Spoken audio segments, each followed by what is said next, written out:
The Beaches podcast is going to give you everything you want to know about a beach before you go there. I hope you enjoy the show. Be sure to check out our website, www.sandee.com. Without further ado, let's get into the show. Ever dream of escaping to a beach? You know, the kind where it's just you, the sand, and the water. No crowds, just pure paradise. Sounds pretty dreamy. Right. Well, today we're diving deep into a place that might just make that dream a reality.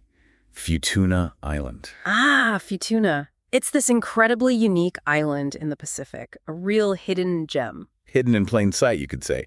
I mean, it's not exactly on everyone's travel radar. So before we get into the nitty-gritty, set the scene for us. What makes Futuna so special? Well, for starters, it's a fascinating blend of cultures. You've got this rich Polynesian heritage, which is incredible on its own.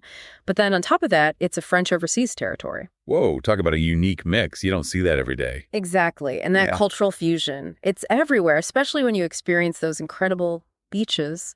Speaking of beaches, give us a lowdown. What makes these beaches so special? Well, you've got your classic stretches of pristine white sand, the kind you see on postcards. But then, because of Futuna's volcanic origins, the coastline is dramatically varied. Volcanic, you say? Tell me more. So imagine this. Soaring volcanic cliffs that plunge right down into these vibrant turquoise waters.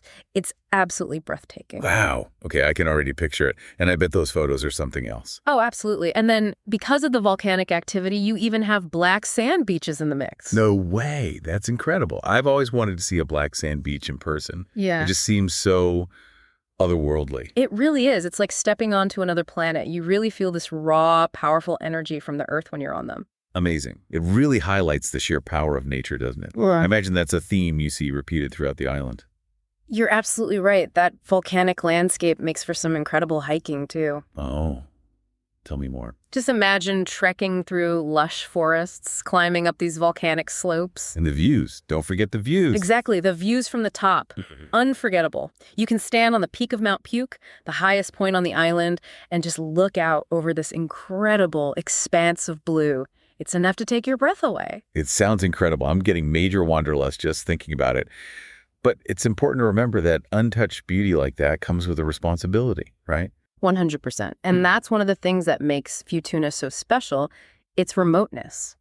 Because it's tucked away from the usual tourist trails, it's been able to preserve its natural beauty and culture in this really amazing way. Yeah. But with that comes the responsibility to make sure we're protecting it, too. Tourism has to be done right. Absolutely. We can't just waltz in and expect things to stay pristine without doing our part.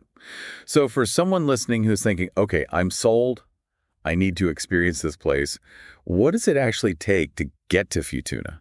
Well, it's definitely a bit more of an adventure than your average island getaway. Think limited flights, probably a few hops on Air Caledonia to reach this little slice of paradise. So not your typical book a direct flight situation. Not exactly, but that's part of what makes it so special, right? It's for those who are willing to go a little further for something truly unique. I love that. And it probably helps weed out the crowds a bit, too. Exactly. But on a practical note, that also means you'll want to plan ahead.